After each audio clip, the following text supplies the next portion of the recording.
Well, hello. For those who don't know me, my name is Jo Martin. I'm a very proud farmer and founder of Rural Business Network, which is a membership organisation for people to learn, connect and grow. I am delighted today to be joined by Richard Marshall, Senior Associate at Hay Kilner Law Firm, which is based in Newcastle upon Tyne, for the first in a series of Meet the Experts. So I'm going to go straight in. Richard, welcome. Can I ask you first, what initially drew you to a career in law? Very good question. I'll be honest, I didn't actually study law at university. So I did ancient history at Newcastle, so completely different. And after doing that, it was a torn really between either sort of joining the police or staying in academia. And I didn't really have the physique to join the police, I felt. So I stayed in sort of on the educational side and thought, well, law is quite varied. And something that was always an interest. So did the conversion course at Northumbria, and then was lucky enough to get a training contract at Hay Kilner, which I suppose is a bit like a legal apprenticeship really, which you've got to do for 2 years. And that sort of pulled me into it. So yeah, I think it's a sort of idea of being able to help people and understand how things fit together. I think is probably the main thing that pulled me into the legal side of things. And I was always interested on the commercial side of law until I did some experience on our private client team, and just found that the personal interaction with people was the thing that really interested me. We still get to know everything about people, you still get involved in the business side of things, whilst you're also advising them as individuals. So that was the kind of pull as to where we sort of ended up at qualification really. That sounds fab. I hadn't realised that there was such a thing of doing sort of a 2-year. It was not apprenticeship. You said what was it? It's a training contract. So the idea is that you've got to have 2 years of legal sort of practical experience before you can actually qualify as a solicitor. So the way that it's traditionally set up is that you do 4 seats for 6 months. So you get to taste like 4 different areas of law. So that works quite well. I say legal apprenticeship, but they've actually created legal apprenticeships now. So when I sort of looked to qualify, well, converted and qualified, it wasn't a thing, but they've just started doing them over the last few years, where you can study and sort of work at the same time. So you come in fresh faced from 18 if you want to after doing E-levels, and do that route. So there is a legal apprenticeship now, but the training contract's sort of more of a traditional route from a work experience point of view. Yeah. Is that unique to Hay Kilner? No, that is the way into sort of becoming a solicitor. You've got to do the legal sort of academic qualifications, and then you do sort of a practical course, which is called the legal practice certificate. So you've learned like letter writing and interview skills and a bit more sort of specialised academic stuff. And then after doing all of that sort of classroom-based type learning, you do your 2 years training. So that's kind of across the board. So it's it's kind of the well-trodden path of most, well, until fairly recently, all sort of qualified solicitors really, for some form of that. Very good. So is there an area of law that you now specialise in? So I'm in the firm's what we call private client team. So our specialism really is in advising on wills, lasting powers of attorney, creating and administering trusts, and dealing with people's estates once they've passed away. So that's kind of sort of our focus really. We advise sort of all service for Hay Kilner. It's an all service law firm, so we actually for sort of commercial clients as well. So that's why we kind of carve out the private client side of things. We have a separate team for matrimonial issues, which deal with the divorce and things like that. So that's kind of our day-to-day work really, is advising on all those areas, on all the miserable things really. Death and taxes is kind of what we focus on. And within that, there's myself and Alison Hall, who have that sort of main focus on the sort of rural side of things, and advising farmers and landowners and rural business owners in relation to sort of their succession planning and inheritance tax planning, and dealing with people's estates when they've passed away. So internally, we've got sort of our own separate departments, but then as an umbrella, we've got a rural team. So that's kind of a multidisciplinary team really, where everyone who needs to be involved in relation to whether it's a property issue with sort of farmland, or whether it's an issue on sort of needing contracts or employment issues, we kind of all can pool those resources, come together to then advise sort of farm businesses really. But that's across the board that we do that.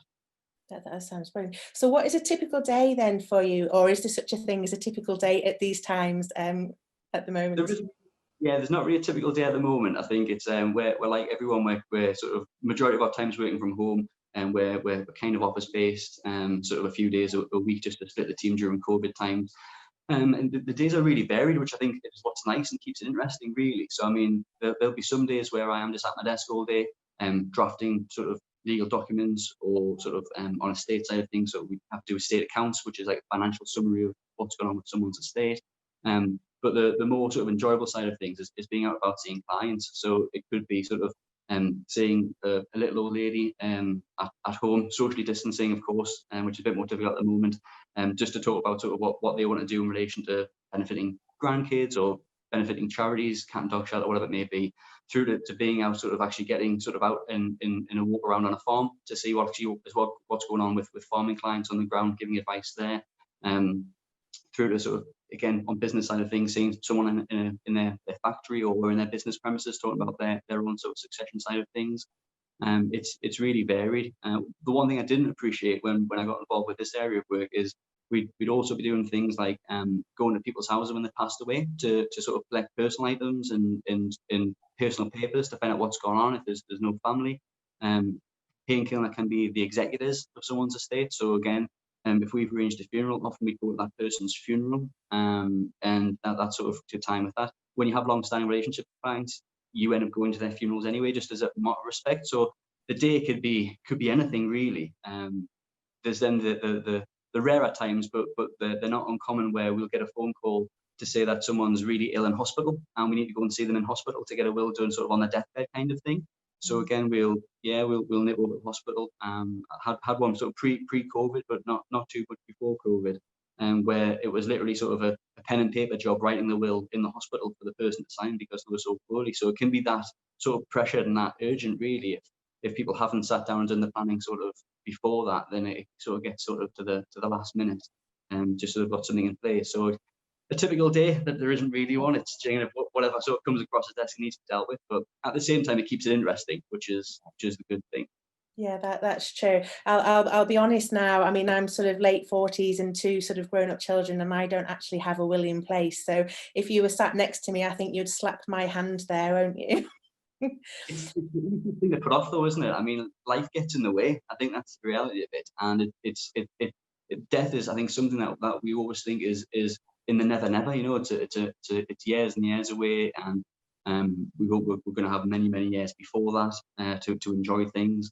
And like I say, life gets in the way. There's more important things to be done, whether it's sort of raising the family and dealing with everything on that side of things, or getting involved on the day-to-day business, or just work and everything else in between. So it's the easiest thing to put off, and that's why it happens, isn't it? But it's I think it's taken a global pandemic, I think, to focus a lot of people's minds. We've been really busy with people looking to get wills and lasting powers of attorney put in place, because I think it really has highlighted how these things can just come out of the blue, and it's the best laid plans can be derailed. So yeah, sobering.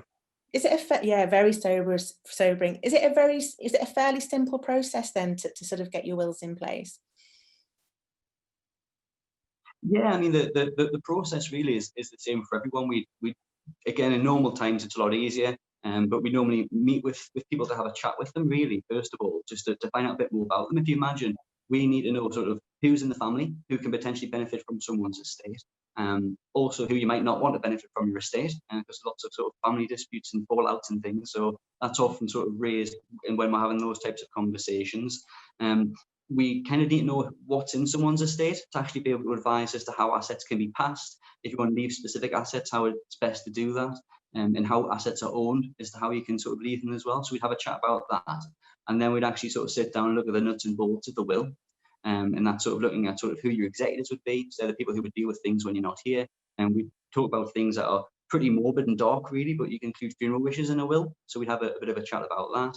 And then we'd look at sort of where you want to leave things, you know, who might want to have any personal items or specific gifts of cash, and then ultimately what's left in your pot. when you pass away, we call the residuary estate. So we look at where that would go to as to who could benefit from that. So it's pretty straightforward. I mean, that probably sounds more complicated than it is, to be honest, because it is very much just a chat about what's there and all those things. You know, the snapshot of life as it is now. Obviously, family circumstances change with people passing away or getting married or having kids, and likewise, financial circumstances are always changing with regards to property values, land values, business assets, and savings and all that sort of thing. So it's just to get an idea of where everybody is now when we're talking about things. But it's a lot easier to talk about the planning side of things with a bit of context. You know, if you're talking about inheritance tax, it's quite sort of abstract, just throwing figures around about the reliefs and exemptions and things. But if you can actually sort of pin it to the assets that are in someone's estate, it's a lot easier to understand. So the main thing that complicates a will, to be honest, is people's family circumstances and what they own and what they want to do with it.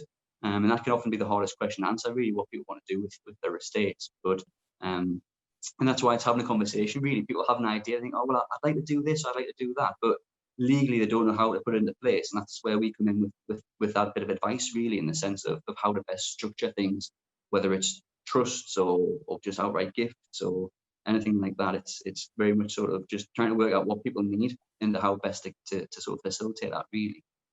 That's really helpful. I mean, I had the conversation with my husband a couple of days ago, is, you know, what's our plan? And it's just like, well, to continue to farm. And it's and it's you need to think sort of further ahead and really consider what the plans will be. So how often would you sort of relook at a will? You know, is there a set time period, or is it just when things change?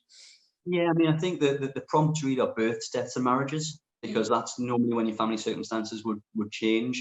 Again, when we look to do the will, we try and give it as much longevity as possible. So we look to draft it to factor in any future children or future grandchildren if you want to benefit them. But generally, we kind of say every 5 or 10 years is kind of the time to be looking at the will. But really, I think it's having that awareness that once we've had the conversation about the things you need to think about with your will, that often sticks in people's mind, and that's the trigger to then think, actually, we did the will and we talked about this, that's now changed, so what should we do to try and sort of either review that or make sure that what our circumstances now fit with what we want to do. So again, if it's sort of talking to farmers, for example, about what they're doing, and if at the time it's all sort of farming sort of focused work, then that's all fine. But if someone starts to think about diversification, looking to move away from sort of farming activities that is the main sort of business activity or the main business activity on an area of land, that often prompts the conversation of actually how will that impact on what we've done with our wills or the reliefs that might be available. So that's kind of where again, those sorts of things can just stick in your mind and are a bit of a prompt to get in touch. But yeah, birth, deaths, and marriages in every sort of 5 or 10 years, really. That makes sense. I was going to say farming is particularly tough right now, and what with Brexit and climate change, there's a lot of farmers who are considering diversification or expanding the projects that they already have. Do you have any sort of top tips for the sort of the law aspects of what they should be considering? I mean, it's very much dependent on what you're lawyer to do, which is a typical lawyer answer, really, isn't it? It depends. But I think it's making sure that whatever you're looking to do, you're getting the right advice at the right time, really. Whether it's sort of looking at a change of use and needing sort of the planning side of things, making sure that they speak with sort of land agents and the likes to make sure that's all tied in. Obviously, tax permeates everything. So if it's going to be a new venture that needs to be VAT registered, or it's going to have implications for income tax purposes, and getting the accountant involved is important. If it's something that's going to need sort of investment in capital, then obviously speaking with the bank manager is going to be key. And then within all of that, it's then looking at, well, from a legal perspective, how does that all fit together? Is that going to fit within our current business structure, or are we going to have that as a separate business structure? That often prompts the question of, well, what is your current business structure? Often people farm in partnership traditionally, but there's no partnership agreement. It may be that I've spoken with a few sort of farming families recently where what they're looking to diversify into is actually going to be driven a lot by the children and the next generation coming through. And it's kind of saying, well, if that's the case, is now the time to get them involved in the family farming partnership, or are you going to set up as a separate entity for them to have their own sort of project within that, whether it's sort of a limited company, if there's more risk element to that, or if it's going to be, again, within a partnership, but a separate partnership. They're probably the main legal issues to look at. In the sense of making sure that everything's tidy and everything sort of fits together. And then from the sort of the miserable side of things, where sort of we've always got an eye on it and think, well, if you pass away, how does that impact on your either wider succession planning or any inheritance tax reliefs in how they would fit together. So obviously, if you do sort of purely farming activities, then the agricultural value is exempt for inheritance tax purposes when someone passes away.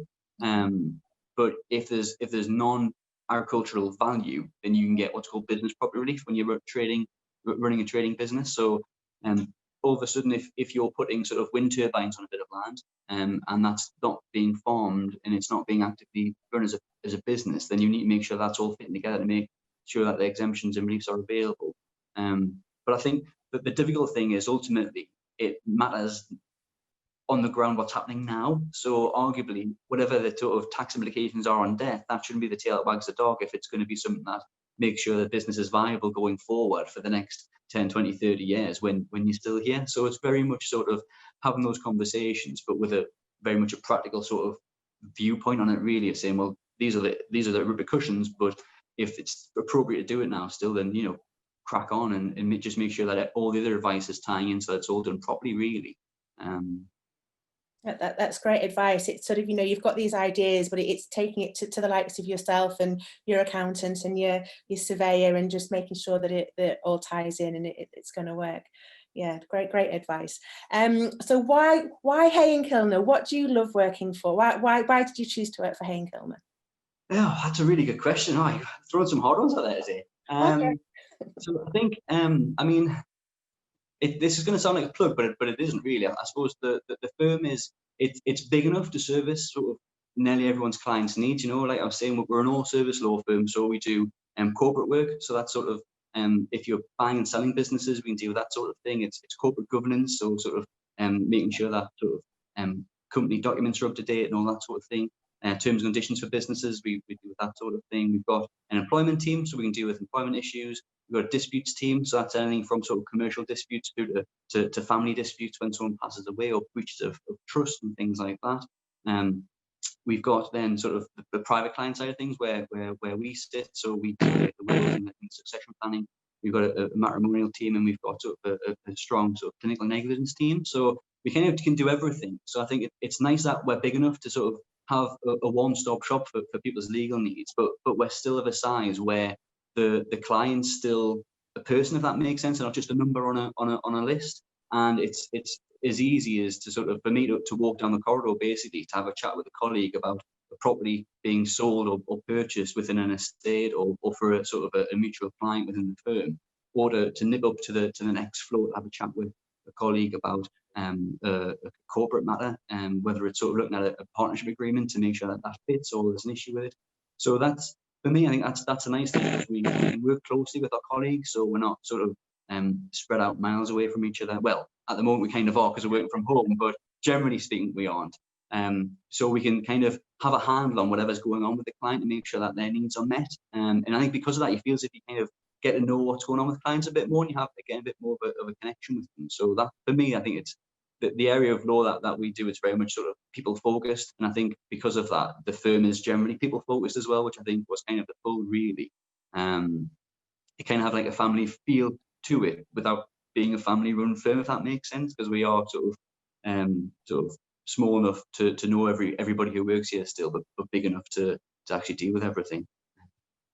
I mean, I must admit, I think Hay Kilner are a brilliant company. I mean, they've decided, you know, you've decided to sponsor our celebration event next year, and as that, you're sort of part of the membership and offering services to clients. Are you able to sort of explain the services that you're going to be offering to members? Sorry. Yeah, I mean, I think that at the end of the day, that's our job, isn't it? You know, it's to explain sort of complicated legal issues in a sort of straightforward way for people to understand, and actually then weigh up what their options are.